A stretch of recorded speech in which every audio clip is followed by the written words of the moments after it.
Hello and welcome to my series on creating cosplay.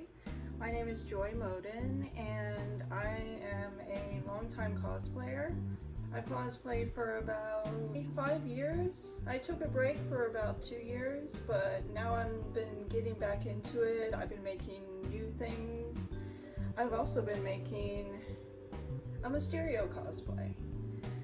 I can teach you to make things like this. And for today's episode, I'm going to be telling you how to make the basics of a cosplay. I'm going to tell you what cosplay is, what kind of people can do cosplay, and as well as, how to come up with a concept, how to make a character that you want to make a costume for, how to find resources for that, and that's what I'm going to be covering today. The first question would be, what is cosplay? Well, cosplay is a combination of the two words costume and play. It's basically costume play. You're basically dressing up as any character you want, anything you want, and basically your costume is your expression of art towards this character, your love for this character, a book series, and it could be Disney, it could be cartoons, it could be a comic book or even a movie. Maybe you like a TV show like Supernatural. Any of those things could be cosplay. I guess the question is, why do people make costumes? Basically, a lot of people have a really big love for, geeky things. You could have a really big fandom for, say, Beauty and the Beast, for example.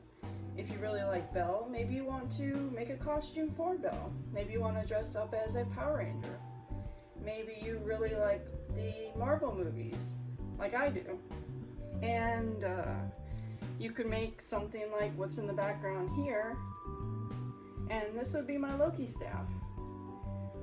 This right here, this is actually made from foam, and it does light up. And I've made a lot of scepters like this. I've made a larger one. I actually cosplayed as Loki before from the Thor movies. And making that costume was my first attempt at making cosplay. Because I was seeing people in all these really grand costumes. And I was thinking, you know what? Maybe I could do that. So I had no idea what I was doing.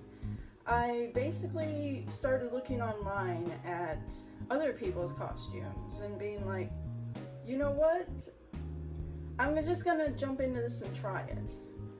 And one of the things that is really useful for people in cosplay is basically just Google, YouTube. Another thing would be just utilize the internet. There are a lot of resources that are available to you that you can use just off of the internet. There are a lot of things that I found just from Googling. There were a lot of templates, tutorials, just for the certain character that you're looking for. Like, say, maybe you would like to dress up as a video game character. Say, for example, I like the Borderlands series, so you might look up a Borderlands character like, say, Lilith. You could look up Borderlands Lilith on Google, and you might actually find some resources to create that character. Some people have been really creative and they've walked you through things, but even if you don't have a resource like that, basically look up images of your character.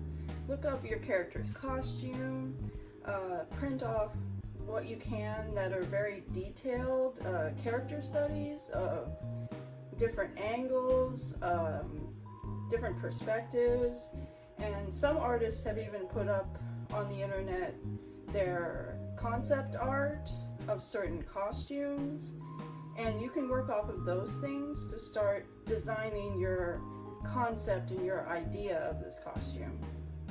So once you have chosen what character you would like to create, I guess the question is, do you have what it takes to build this thing?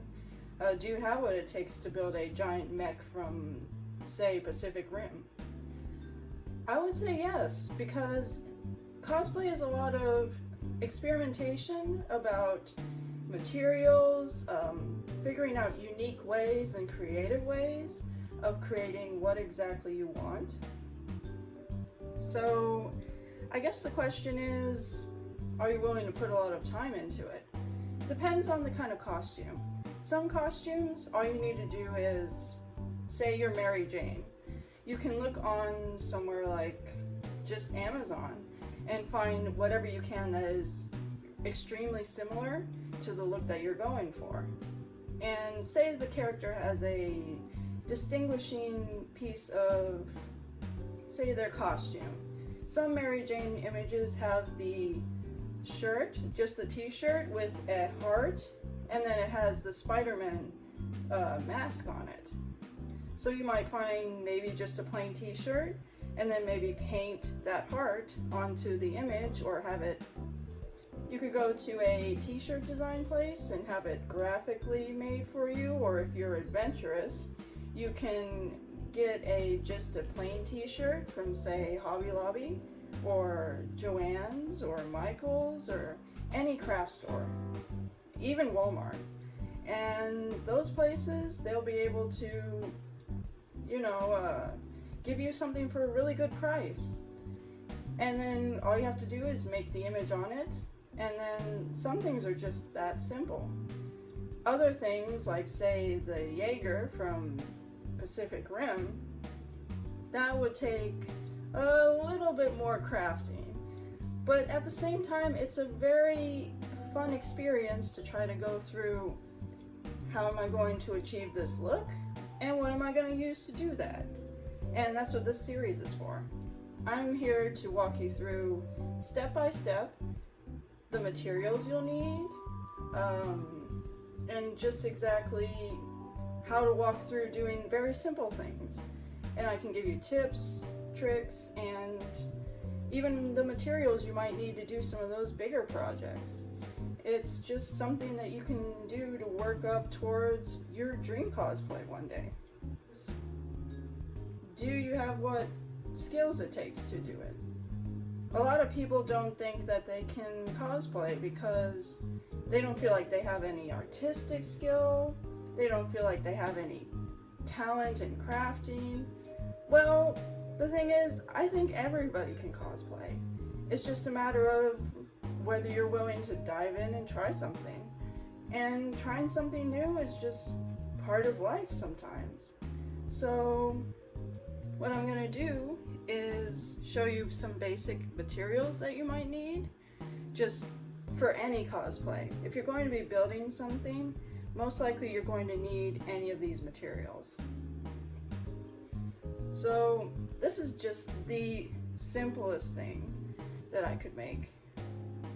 And this is just out of foam. It's from craft foam. If you've ever seen those craft foam sheets that are in a crafting store or in Walmart, this is what that's made of. And on the back you can see it's left unpainted. I didn't really want to use this for the final costume, but it is a good example of the kind of things you can make with just things that you didn't think that you could make look like metal. And one of the things that you might need, one of the basic materials to start off with, I would recommend a really good utility knife. This one has a safety on it, and that safety basically keeps the blade inside.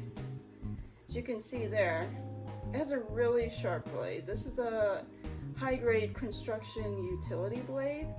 So, I just really like having a really, really sharp utility knife for this. But if you're concerned about safety, or if you're working around kids or pets, just make sure that that they're not around when you're using this, and that you use proper safety equipment, such as goggles, and I always have cut-proof gloves, because you never know and you want to be really safe. And when you're storing this, always store it with the blade inside, because you don't want anything to happen. And since I always like having my blades sharp, and I prefer not to sharpen them, I actually got a pack of replacement blades for it. Because you always want to have your blades sharp when you're trying to cut things like foam.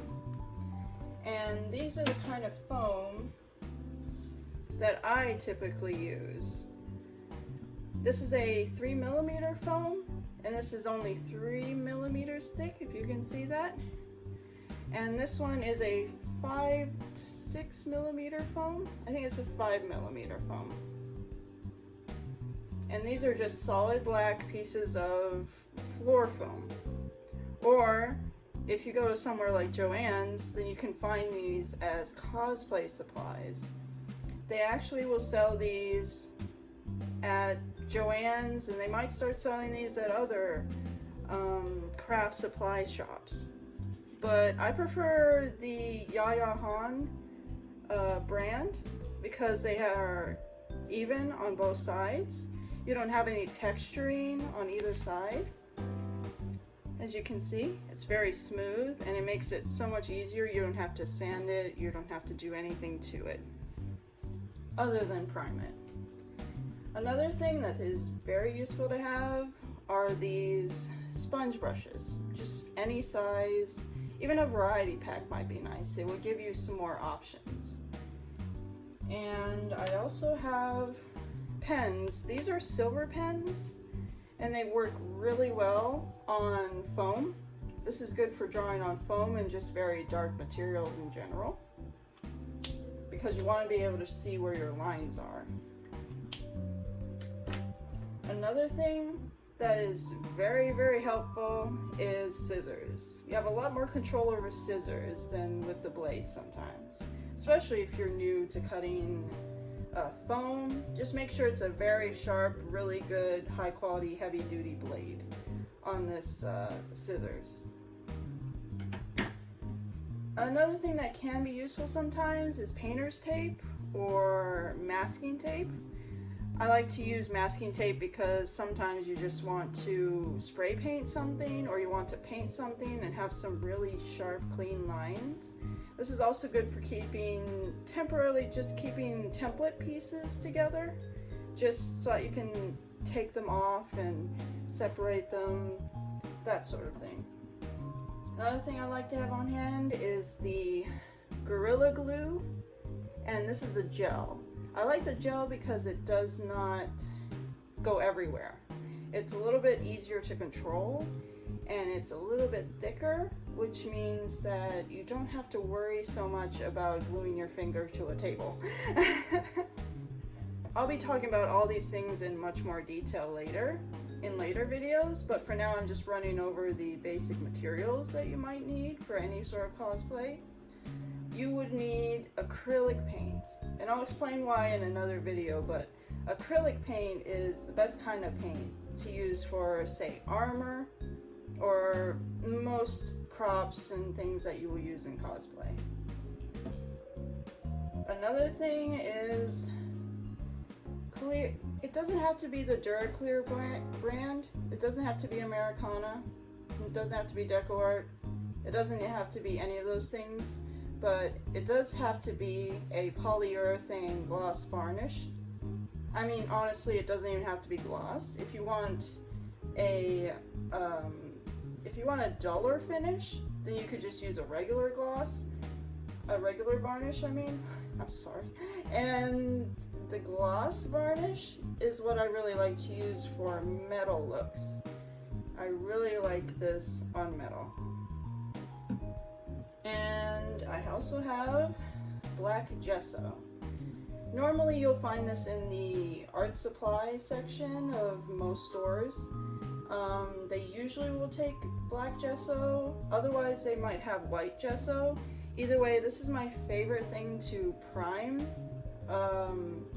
Many things like props and armor, helmets. I use this as a primer before I paint, And I'll explain all that in the next video as well. Let's see, the last thing I believe I have are paint brushes. Having a good, cheap, even if it's a very cheap set, any kind of brushes will do. Just as long as you have some sort of variety in your brushes, it's really nice to have that option of having really detailed fine brushes and then these big, huge brushes as well. Especially for applying primer or for applying the gloss, those are very helpful. Another thing I like to have around is a variety pack of sandpaper.